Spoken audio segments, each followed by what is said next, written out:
Good morning, students. So today we are going to start on next topic of this chapter, chapter number 8, India, climate, vegetation and wildlife.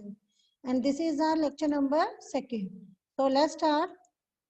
So students, we have already studied about the weather. Okay, then we studied about the what we are going to study in this chapter. In first, the topic is season in India. Okay, cold weather season, hot weather season, southwest monsoon season, and season of retreating monsoon. So we have already studied about all these seasons. Okay, all these 4 seasons we have already studied about this in our previous lecture. So today we will discuss the vegetation and wildlife. Okay.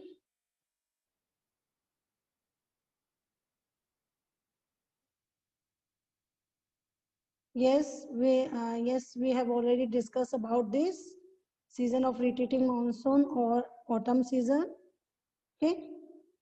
Then today we will discuss first of all natural vegetation. So students actually ये देखिए आपके पास जो book में है, book की जो नाम है उसमें सिर्फ क्या लिखा हुआ है वेजिटेशन और यहाँ पर है नेचुरल वेजिटेशन. तो हम ये देखें कि इन दोनों में पहले क्या डिफरेंस है. ठीक है, vegetation and natural vegetation. What is the difference between vegetation and natural vegetation. Actually natural vegetation क्या होती है कि जो वेजिटेशन जो प्लांट्स होते हैं, ग्रासेस हैं, ट्रीज हैं, जो अपने आप बिना किसी की इंटरफेरेंस के जो नेचुरली ग्रो करते हैं वो हमारे नेचुरल वेजिटेशन में आते हैं. ठीक है, फॉर एग्जांपल हम एक एग्जांपल को ले तो उससे हमें क्लियर हो जाएगा. जैसे मान लो हम बात करते हैं डेजर्ट एरिया में, देखें तो वहां पर क्या होते हैं डेजर्ट एरिया में, जैसे राजस्थान में आपका कैक्टस जो है वो वहां पर अपने आप ऑटोमेटिकली ग्रो करता है, क्योंकि वहाँ के क्लाइमेटिक कंडीशन के अकॉर्डिंग वहाँ पर इस तरह के जो है कैक्टस वगैरह, ठीक है, और ये बुशेस और ये झाड़ियाँ वगैरह सब अपना ग्रो करती हैं. तो ये क्या है हमारी नेचुरल वेजिटेशन. अब आप देखते हो कि कई बार हम लोग जो है दूसरे एरिया में अगर जाएं, दूसरे प्लेसेस पर जाएं, तो कई बार हम अपने घर में भी कैक्टस रख लेते हैं. ठीक है, वहां से लाए और अपने घर में रख लिया. तो ये नहीं है कि कैक्टस हमारे यहाँ पर ग्रो नहीं करेगा, लेकिन वो क्या किया, वो नेचुरली ग्रो नहीं हुआ, वो हमने वहां से लाकर हमने अपने यहाँ पर लगा लिया. तो ये हमारा क्या होती है वेजिटेशन. ओके, तो ये सिर्फ एक सिंपल सा डिफरेंस होता है नेचुरल वेजिटेशन एंड वेजिटेशन के बीच में. Okay, so we see a variety of plant life in our surroundings. How nice it is play how nice it is to play in the field with green grasses. तो सबको पता है कि ये हमारे पास जो वेजिटेशन है उसके अंदर सब क्या चीजें आती हैं, हमारे ट्रीज, प्लांट्स, ओके, ग्रासेस. तो ये सब चीजें हमारे पास हमारे वेजिटेशन के अंदर आती हैं. क्लियर. तो अब यहाँ पर वो क्या बात कर रही है कि we see a variety of plants life in our surrounding. हम अपने चारों तरफ जो है बहुत से क्या देखते हैं, अलग अलग टाइप के, अलग अलग वैरायटी के प्लांट्स हम लोग देखते हैं. Okay, and how nice it is to play in a field with green grass. There are also small plants called bushes and shrubs like cactus and flowering plants, etc.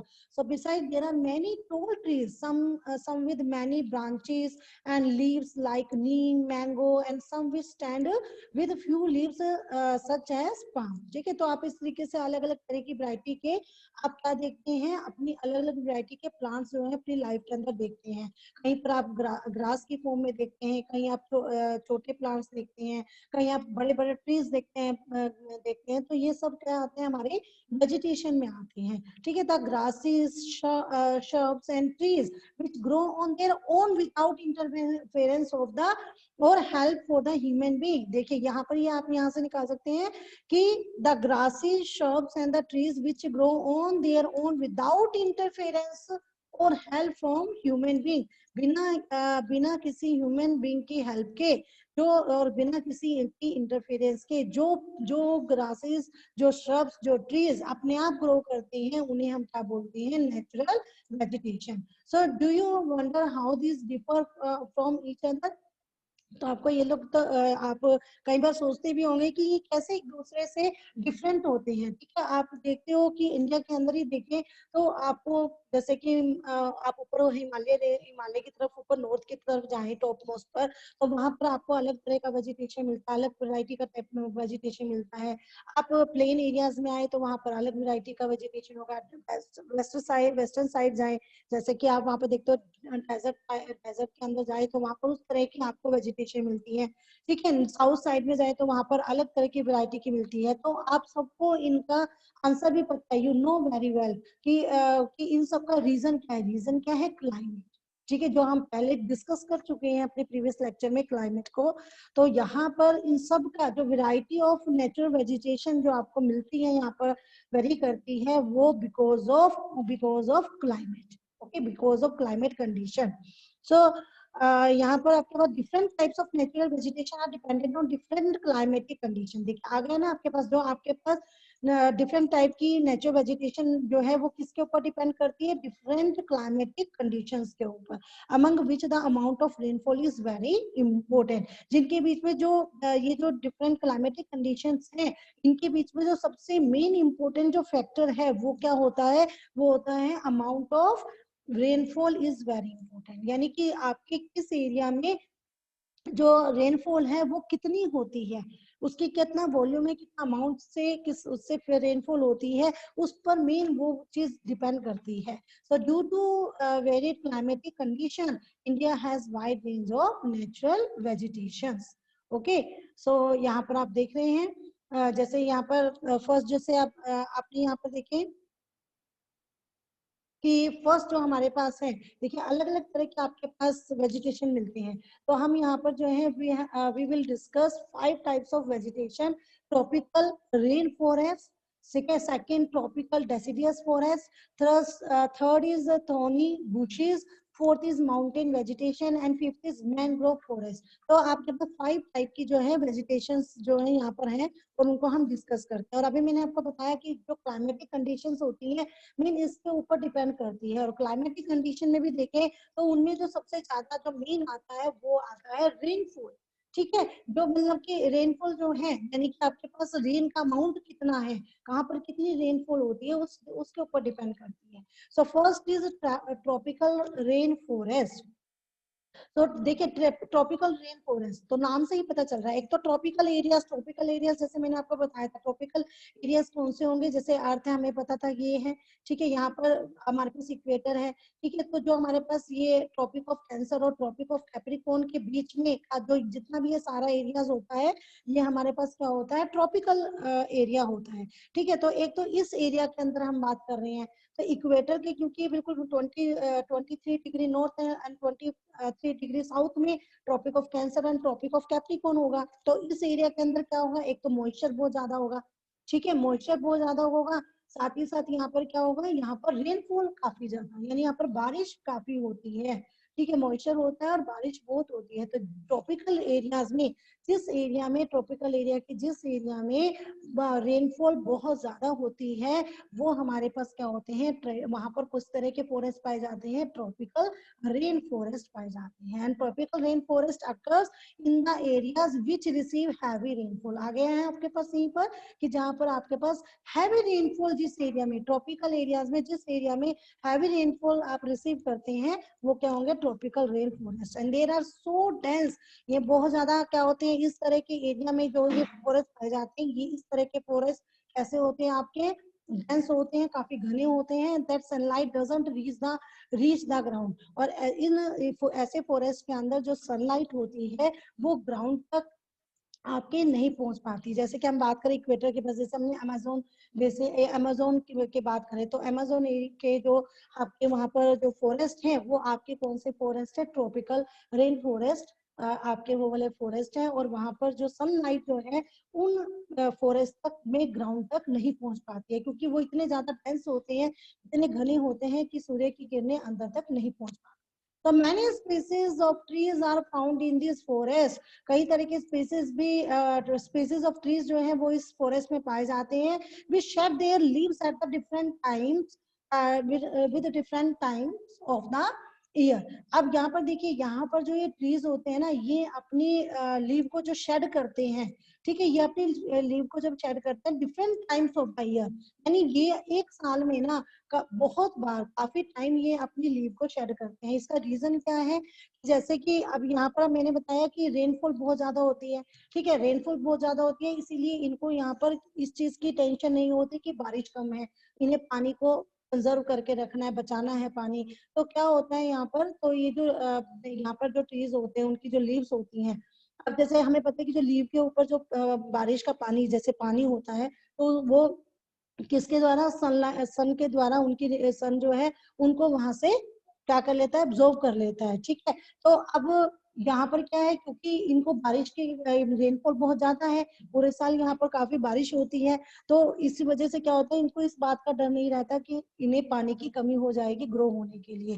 तो इसीलिए in ever ये जो tropical rain forest या you can say tropical evergreen forest जो होते हैं, ये जो हमारे पास इस यहाँ पर रेनफॉल, बारिश की कमी हो, पानी की कमी ना होने की वजह से, ये जो इन फॉरेस्ट के अंदर ट्रीज होते हैं, वो अपने लीव्स को एक साल में बहुत बार शेड करते हैं, बहुत बार अपने पत्तियों को झाड़ देते हैं, ठीक है।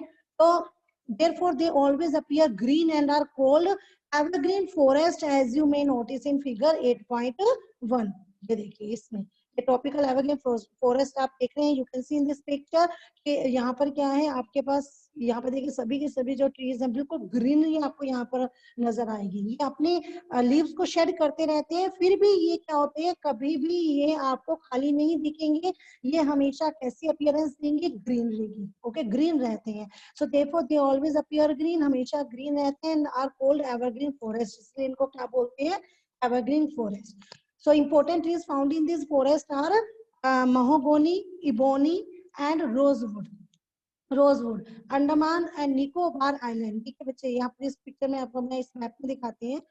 ये आपको जो महागोनी, इबोनी और रोजवुड, ये इस तरह के इंपॉर्टेंट ट्रीज इस वाले फॉरेस्ट में मिलते हैं। इनके मैं पिक्चर्स अभी आपको नेक्स्ट स्लाइड में जो है वो मैं आपको दिखाऊंगी। सो यहाँ पर आप ये देखिए कि ये जो एवरग्रीन फॉरेस्ट है, ये आपको कहाँ कहाँ पर आपके मिलेंगे। सो फर्स्ट है अंडमान एंड निकोबार आइलैंड। अंडमान, एक तो देखिए यहाँ पर जो अंडमान और निकोबार आइलैंड है, यहाँ पर आपके पास एवरग्रीन फॉरेस्ट होंगे। अच्छा, लक्षद्वीप आइलैंड में भी आपको मिलेंगे फॉरेस्ट, ठीक है। सो उसके बाद और क्या है, part of the north eastern state, जो आपके पास नॉर्थ ईस्टर्न स्टेट्स जो है ना, उनके पार्ट्स में भी, नॉर्थ ईस्टर्न स्टेट्स के पार्ट देखिए, ये वाले जो है, तो ये नॉर्थ है, नॉर्थ का ये ईस्ट साइड ये है, तो ये जो देखिए ये वाला जो सारा एरिया है ईस्टर्न स्टेट है, ठीक है। यहाँ पर भी आपको क्या मिलेंगे, एवरग्रीन फॉरेस्ट। क्यों मिलते हैं? क्योंकि हमने बताया था कि यहाँ पर क्या होती है, यहाँ पर माउंटेन्स की रेंज है, ठीक है। माउंटेन्स की रेंज होने की वजह से जब यहाँ पर क्लाउड आते हैं, तो ये क्लाउड को क्या कर लेते हैं, तो वो जब क्लाउड आते हैं, तो जब वो इन माउंटेन से टकराते हैं, तो वहां पर क्या हो जाती है, वहां पर ये रेनफॉल करते हैं, बारिश करते हैं, जिसकी वजह से यहाँ पर भी आपको एवरग्रीन फॉरेस्ट मिलेंगे। इसके साथ साथ आपको कहाँ मिलते हैं, and the narrow strip of the western slope of the western Ghat, western Ghat के वेस्टर्न स्लोप पर आपको मिलेंगे। वेस्टर्न घाट देखिए, यहाँ पर आपके पास वेस्टर्न घाट हम पीछे स्टडी करके आए हैं, ये सारा हमारा वेस्टर्न घाट है, ठीक है। ये रेंज है माउंटेन की। अब ये माउंटेन की रेंज है, तो यहाँ पर देखिए ये माउंटेन हुआ, ठीक है, ये माउंटेन है। अब इसकी रेंज में इसके क्या है, इसके वेस्ट साइड पे, इस वेस्ट साइड पर, ठीक है, इस एरिया में यहाँ पर क्या होंगे, जब इधर से आपके पास अरेबियन सी से क्या चलती है, जब अरेबियन सी से विंड्स चलती हैं, तो उससे क्या होगा, ये इससे टकराती हैं, और टकराने के बाद इसके वेस्टर्न साइड से टकराएंगी, और वहां पर ये ऊपर तक जाते जाते मॉइस्चर जो इतना ज्यादा हो जाता है कि यहीं पर ये सारी रेनफॉल कर देते हैं।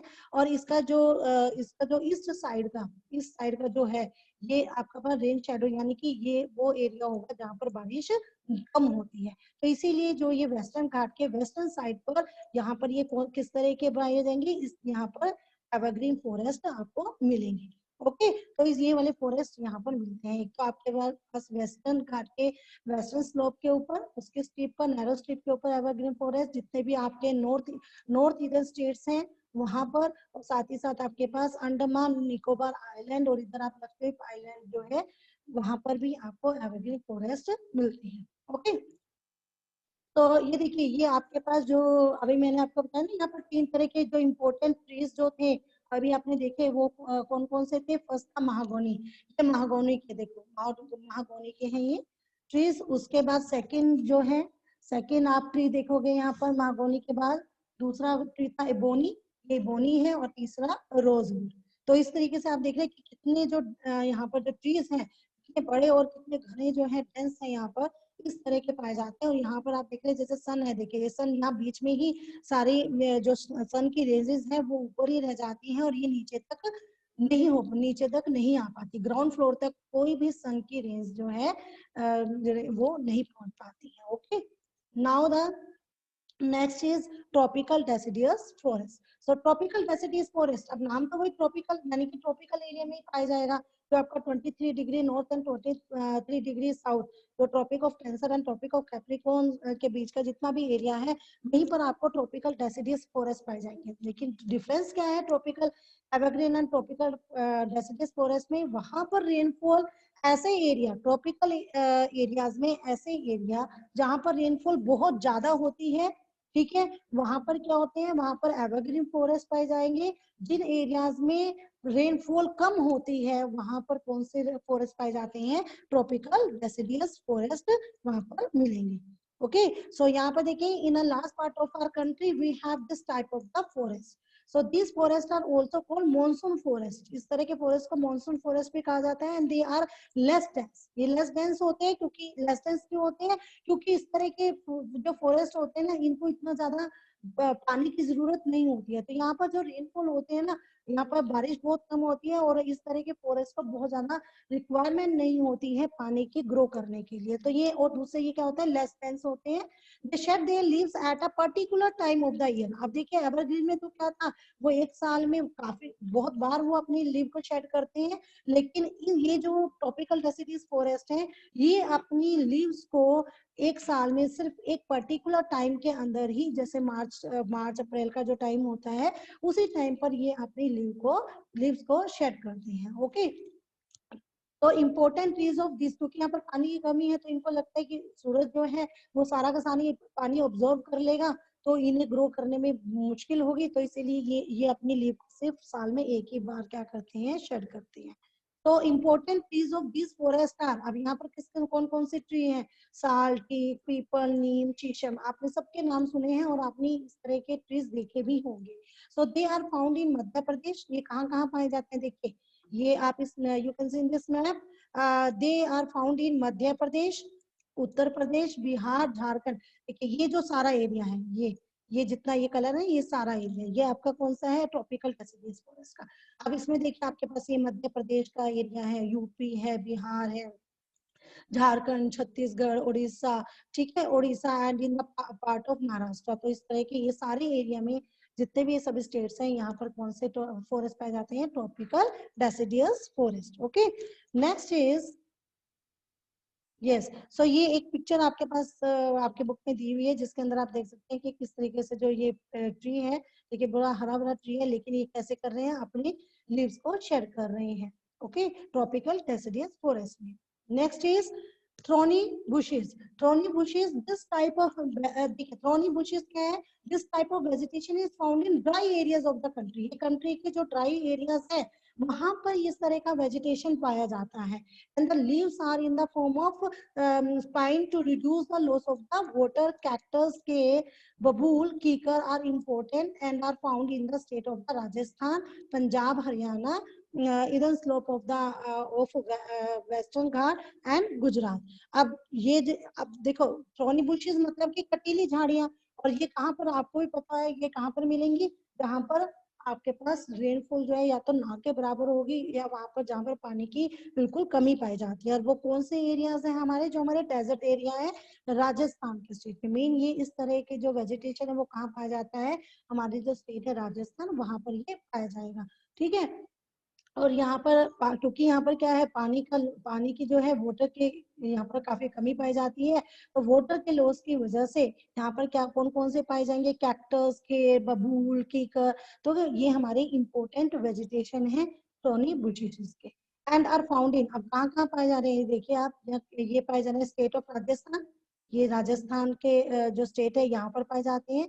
थोड़ा देखिए ये जो पोर्शन है इसमें यहाँ पर आपके पास पंजाब एंड हरियाणा, ठीक है, थोड़ा इधर पंजाब एंड हरियाणा पे भी आ जाता है। And then eastern slope of western Ghat, जो वेस्टर्न घाट हमने अभी बताया था ना, वेस्टर्न घाट के आपके वेस्टर्न स्लोप में एवरग्रीन फॉरेस्ट है। तो क्योंकि ईस्टर्न स्लोप के अंदर क्या हो रहा है, जो आपके ईस्टर्न स्लोप है वहां पर तो आपके पास क्या हो रहा है, वहां पर रेनफॉल नहीं हो पा रही है, क्योंकि सारी की सारी जो रेनफॉल है वो कहाँ हो जाती है, वेस्टर्न घाट के वेस्टर्न साइड में हो जाती है। इसीलिए यहाँ पर भी जो आपके पास ये जो कुछ एरिया है ईस्टर्न स्लोप में, ठीक है, तो यहाँ पर भी eastern eastern slope of western Ghat and Gujarat, ठीक है, यहाँ पर पाया जाएगा। और साथ ही साथ गुजरात के अंदर इस तरह के वेजिटेशन आपको मिलेंगे, थ्रॉनी बुशेस। नेक्स्ट इज, ये आपको एक पिक्चर दिखाई गई है थ्रॉनी बुशेस की, जिसके अंदर आप देख रहे हो कैक्टस वगैरह, और जहाँ पर जो बबूल का पेड़ है, जैसे बबूल का पेड़ क्या होता है, उसके छोटी छोटी पत्तियां होती है, तो उनको बहुत ज्यादा जो है ना पानी वाटर की जरूरत नहीं होती है। ओके, तो ये आपके पास पिक्चर जो है आपकी बुक में दी हुई है। Next is mountain vegetation. Mountain vegetation, अब नाम से आपको क्लियर है, माउंटेन वेजिटेशन यानी जो आपके माउंटेन एरियाज में पाई जाएगी वो वेजिटेशन, वो आपके माउंटेन वेजिटेशन में आती है। So a wide range of species is found in the mountains according to the variation of height. अब ये एक चीज समझने की है कि आपके पास देखिए कि कोई जैसे माउंटेन एरियाज में जो वेजिटेशन होगी वो किसके ऊपर डिपेंड करती है, जो माउंटेन्स होते हैं ना हमारी, उनकी हाइट के अकॉर्डिंग होती है। अब हमने देखा था ना, हमने 3 रेंजेस पढ़ी थी, हिमालय माउंटेन्स रेंज पढ़ी थी, तो हमने थ्री रेंज पढ़ी थी, ठीक है, जिसमें एक सबसे नीचे वाली रेंज में जो आपके पास माउंटेन्स थे वो क्या होते हैं, थोड़े हाइट में छोटे होते हैं, ठीक है, दूसरी रेंज थी उसके ऊपर, और सबसे ऊपर थी तीसरी रेंज, ठीक है। तो जो क्या होंगे, हाइट के अकॉर्डिंग, वेरिएशन ऑफ हाइट, यानी हाइट के अकॉर्डिंग आपका आपका क्या करेगा, डिपेंड करेगा कि वहां पर कैसी वेजिटेशन होगी। क्योंकि जहां पर क्या होते हैं, जो माउंटेन्स की जो हाइट होती है जितनी ज्यादा छोटी होती है, वहां पर आपको वेजिटेशन मिलेगा, वहां पर आपको पेड़ पौधे वगैरह मिलते हैं। लेकिन जैसे जैसे आप हाइट पे जाते हो, हाइट पे आप देखते हो कि वहां पर क्या होती है, वहां पर टेम्परेचर डाउन चला जाता है, ठीक है, बिल्कुल फ्रोजन हो जाता है, बर्फ जम जाती है। तो वहां पर आपको देखोगे जितने भी मतलब हाइट पे जाओगे, और माउंटेन्स का जो हाइट जितनी ज्यादा ऊंची होती है, तो आप देखते हो कि ऊंचे ऊंचे माउंटेन्स के ऊपर, हाइट के ऊपर किसी भी तरह का कोई वेजिटेशन नहीं होता, कहीं आपको प्लांट, कोई ट्री वहां आपको नजर नहीं आएगा। ओके, सो ये किसके अकॉर्डिंग, किसकी वजह से हो रहा है, क्लाइमेटिक कंडीशन की वजह से, ठीक है, जितना ज्यादा आप हाइट पे जाते हो उतना टेम्परेचर लो होता चला जाता है, ठीक है, जिसकी वजह से वो फ्रोजन एरिया हो जाता है और वहां पर वेजिटेशन नहीं हो पाता। तो ये मेन डिपेंड कर रहा है किसके ऊपर, the wide range of species is found in the mountains according to the variation of height. Clear हो गई ये लाइन कि हाउ हाइट के वेरिएशन के अकॉर्डिंग ये माउंटेन्स में वेजिटेशन जो है, जो वाइड रेंज ऑफ स्पेसिस जो है वो पाई जाएंगे। With increase in height the temperature fall, जैसे जैसे हाइट बढ़ेगी टेम्परेचर फॉल होगा, और at a height between 1500 metre and 2500 meter most of the trees are conical in shape। अब ये क्या होता है कि 1500 मीटर से लेके 2500 मीटर तक के बीच की जो हाइट होती है, उसमें आपको जो ट्रीज होंगे वो कॉनिकल शेप में, ये मैं आपको पिछले लेक्चर में समझा चुकी, कॉनिकल शेप इस तरह की शेप होती है ना। वो किस वजह से कॉनिकल शेप होती है कि क्योंकि जब स्नोफॉल होता है तो क्या होगा कि ये जो कॉनिकल शेप की वजह से क्या होता है, देखो ये कॉन वगैरह बन जाता है ना यहाँ पर इस तरीके से, तो क्या होगा कि जब बर्फ पड़ती है तो वो बर्फ को अपने पर टिकने नहीं देंगे, तो वो नीचे गिर जाएंगी। अगर मान लो यहाँ पर ट्रीज है, उनकी शेप ऐसे हो, इस तरह की ब्रांचेस निकली हुई हो, तो क्या होगा, अगर स्नोफॉल होगी तो सारा का सारा स्नो जो है, जो बर्फ है, वो इनके ऊपर बैठेगी, जिसकी वजह से ये हैवी हो जाएंगे और ये ट्री जो है वो उनके ब्रांचेस टूट जाएंगी। तो इसलिए यहाँ पर जो ट्रीज होते हैं उनकी शेप कैसी होती है, कॉनिकल शेप होती है, and these trees are called coniferous trees. और इन ट्रीज को हम क्या बोलते हैं, कॉनिफिलियस ट्रीज। जैसे आपने देखते हो क्रिसमस का ट्री देखते हो तो वो किस शेप का है, कॉनिफिलियस, कॉनिकल शेप का है। सो चीड़, pine and deodar are important trees of these forest। सो आपके पास जो माउंटेन फॉरेस्ट है, माउंटेन फॉरेस्ट आप जैसे देख रहे हैं यहाँ पर इस पिक्चर के अंदर, ये जो आपके पास जितना भी ऊपर का जो है नॉर्थ एरिया है जहाँ पर हिमालय की रेंज है, और ये सब एरिया आपका किसका है, ये सब एरिया आपका माउंटेन वेजिटेशन यहाँ पर मिलेगी। ओके, नाउ अब ये आपके पास जो ट्रीज के नेम दिए गए हैं, देखिए अलग अलग टाइप के जो ट्रीज दिए हुए हैं उनकी पिक्चर्स मैं आपको यहाँ पर शो कर रही हूँ माउंटेन की। ठीक है, तो ये 3 टाइप के जो यहाँ पर दिए हुए हैं, चीर, पाइन एंड देवदार। ठीक है, ये आपके पास चीर, पाइन एंड देवदार, ये इस तरह की शेप आप देख रहे हो। और ये किस क्या शेप है इन तीनों की? कॉनिकल शेप है। ठीक है, तो इस तरह के ट्रीज जो है वो आपको क्या मिलेंगे? आपको माउंटेन एरियाज में मिलेंगे। ठीक है, ये आपके पास पिक्चर, ये आपके पास आपके खुद के बुक में दिया हुआ है, mountain vegetation. Now the next last vegetation is mangrove forest.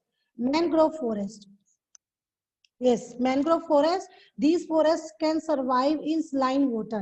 अच्छा, ये आपने शायद वो तो सब आपने नाम सुने होंगे, मैनग्रोव फॉरेस्ट आपने नाम शायद पहली बार ही सुना हो मैनग्रोव फॉरेस्ट का। सो ये फॉरेस्ट जो होते हैं ये सलाइन वाटर में ही सरवाइव करते हैं, जो नमकीन वाटर होता है ना उसी में उसी में ही ये सरवाइव कर पाते हैं। And they are found mainly in Sundarban, Sundarban in the West Bengal and in the Andaman Nicobar island. तो ये जो आपके पास वेजिटेशन है ये कहाँ पर मिलेगी? मेन जो आपका वेस्ट बंगाल में सुंदरबन है और अंडमान निकोबार आइलैंड है, वहां पर इस तरह के वेजिटेशन आपको मिलता है, मैंग्रोव फॉरेस्ट मिलते हैं। And sundari is a well known species of tree in mangrove forest after which Sundarbans have been named. अब देखिए जो सुंदरी जो है ना, यहाँ पर जो ट्रीज की बात करें तो मेन यहाँ पर सुंदरी नाम से जो आपके पास ट्री जो है वो मिलता है, जिसकी वजह से इसी सुंदरी के नाम से इसका नाम क्या पड़ा? सुंदरबन। अब सुंदरी क्या है? सुंदरी कोई ऐसे नहीं है, सुंदरी क्या है? आपके पास पेड़ होते हैं। ठीक है, अभी मैं आपको दिखाऊंगी सुंदरी जो ट्रीज हैं उनकी पिक्चर अभी आपको शो करूंगी। तो ये मेन जो है अभी आपको किसने बताया कहाँ मिलता है ये? एक तो वेस्ट बंगाल के, ये देखिए यहाँ पर वेस्ट बंगाल में इधर आपके पास ये डेल्टा है जो सुंदरबन का, तो यहाँ पर आपके पास ये वाला मैंगो, ये वाला जो सुंदरबन डेल्टा है, यहाँ पर आपको इस तरह का वेजिटेशन मिलता है, मैंग्रोव। ओके, तो अब ये देखिए ये पिक्चर आपके पास किसकी है? सुंदरी की। ठीक है, सुंदरी स्पीसीज ऑफ ट्रीज। सो इसमें क्या होता है, देखिए ये वाटर के अंदर आपको मिलेंगे और इसके आप देखिए रूट्स जो होती है ना, कुछ रूट्स देखो बाहर भी होती है, आधी रूट्स इनके पानी से बाहर होती हैं और उसके ऊपर ये ट्री जो है ये यहाँ पर ग्रो करते हैं, लीव्स होती हैं। तो ये हमारे पास किसकी पिक्चर है? ये हमारे पास सुंदरी जो ट्रीज हैं उनकी पिक्चर है, और इसीलिए यहाँ पर जो डेल्टा है वेस्ट बंगाल में उसको क्या नाम दिया गया? सुंदरबन डेल्टा। ओके, सो ये हमारे पास क्या हुआ? Mangrove vegetation. तो now why are forest necessary? Next is, अब जितने भी फॉरेस्ट हमने स्टडी किए, अब मेन आता है कि इन फॉरेस्ट को कि व्हाई आर फॉरेस्ट नेसेसरी, कि ये फॉरेस्ट हमारे लिए क्यों जरूरी है। So forest are very useful for us, they are perform various functions. काफी सारे हम सबको पता है कि इसके बहुत सारे फंक्शंस हम इनका यूज करते हैं, बिना फॉरेस्ट के हम लोग जो है अपनी लाइफ को सर्वाइव नहीं कर पाते। एंड प्लांट्स, जैसे कि plants release oxygen, you know that plants release oxygen that we breathe and absorb carbon dioxide. Okay, you know very well. So the roots of the plants bind the soil, thus they control soil erosion. दूसरा क्या है कि जो हमारे पास जो plants होते हैं, plants की जो रूट्स होती हैं वो क्या करती हैं? जो सोयल होती है उसको बाइंड कर देती है, उसको बांध देती है, जिसकी वजह से क्या होता है कि सोयल ओरिजन को वो कंट्रोल करने में काफी हेल्पफुल है, सोयल एरोजन नहीं हो पाता। जैसे मान लें अगर हमारे पास ये एक स्लोप है, ठीक है, अगर मान लो हम यहाँ पर कोई भी ट्री प्लांट्स वगैरह हैं वो यहाँ पर नहीं लगाते, प्लांट ना होने की वजह से क्या होगा? अब यहाँ पर सारे में मिट्टी है, बाई चांस क्या हुआ, विंड चली, हवाएं चली या पानी आया, तो वो आया तो वो क्या करेगा? इस सारी की सारी सोयल को यहाँ से अपने साथ बहाकर ले जाएगा, तो सोयल इरोजन हो जाएगा। लेकिन अगर मान लो इसी स्लोप पर हम क्या करते हैं? प्लांट्स लगा देते हैं, ठीक है, बड़े बड़े ट्रीज यहाँ पर हो जाती हैं, तो उनकी रूट्स क्या करती हैं? इस सोयल को अपने साथ बाइंड कर लेती है, बांध लेती है। तो जब क्या होता है, अगर कोई विंड्स आती है या रेनफॉल होता है तो उस वो क्या करते हैं? वो इस सोयल को इजिली यहाँ से बहाकर नहीं ले जाती, तो ये सोयल इरोजन होने से बच जाता है। ओके, सो फॉरेस्ट, साथ ही साथ forest provide us with timber for furniture, fuel, wood, fodder, चारा भी देती है, ये medicinal plants and herbs like honey, gum etcetera. तो ये सब जो है हमें कहाँ से प्रोवाइड होता है? फॉरेस्ट से। So forest are the natural habitat of the wildlife. साथ ही साथ फॉरेस्ट जो है, जो हमारी वाइल्ड लाइफ है, जो हमारे एनिमल्स हैं, उनका ये क्या है, घर भी है। तो अगर हम ऐसे फॉरेस्ट को डिस्ट्रॉय करते जाएंगे, उन्हें खत्म करते जाएंगे, उनका डिफोरेस्टेशन करते जाएंगे, तो उससे क्या होगा, उससे जो हमारे जो एनिमल्स हैं, उनके घर जो हैं वो खत्म हो जाएंगे, तो वो प्रॉब्लम हो जाएगी। So natural vegetation has been destroyed to a large extent because of reckless cutting of the trees. ये सब अब हम क्या कर रहे हैं, कंटिन्यूसली हम पेड़ों को काटते जा रहे हैं, जिसकी वजह से जो हमारा नेचुरल वेजिटेशन है वो डिस्ट्रॉय होता जा रहा है, खत्म होता जा रहा है। And we should plant more trees and protect the existing ones and make people aware of the importance of the trees। तो इसके लिए हमें क्या करना चाहिए, एक तो हमें अपने जो हमें ज्यादा से ज्यादा ट्री जो है वो हमें लगाने, प्लांट जो है वो लगाने चाहिए। साथ ही साथ हमें लोगों को अवेयर करना चाहिए, खुद भी अवेयर होना चाहिए। ट्रीज की जो पेड़ों की इम्पोर्टेंस है वो इम्पोर्टेंस हमें पता होनी चाहिए और हमें दूसरों को भी बतानी चाहिए। So we can have special programme, हम यहाँ पर कुछ स्पेशल प्रोग्राम भी चला सकते हैं, लाइक जैसे Van Mahotsav, to involve more people in making our earth green. Okay,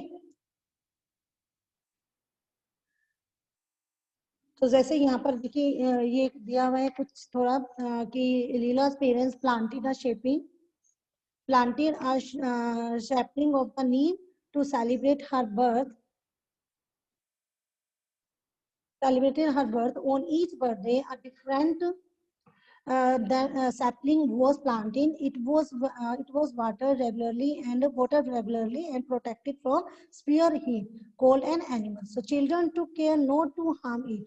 When Leela was 20, 21 beautiful trees stood in and around her house. So birds built their nest on them, flowers bloomed, butterflies fluttered around them, children enjoyed their fruits, swung on their branches and played in their shade. Okay, so ये इस तरह का जब ऐसा कुछ होता है तो बाद में जो रिजल्ट निकलते हैं वो हमें जो है बहुत ज्यादा, हम मतलब हम लोगों को बहुत ज्यादा अच्छा लगता है, हम उस चीज को एंजॉय करते हैं। ऐसी चीज को फिर हम अपनी नेचर को, हम अपनी प्रकृति को एंजॉय करते हैं जब हम इस तरीके की कोई चीजें करते हैं। Okay, so this is our last topic, wildlife. Okay, so students, so tomorrow we will discuss this topic, wildlife. Okay, so that's all for today. Have a good day.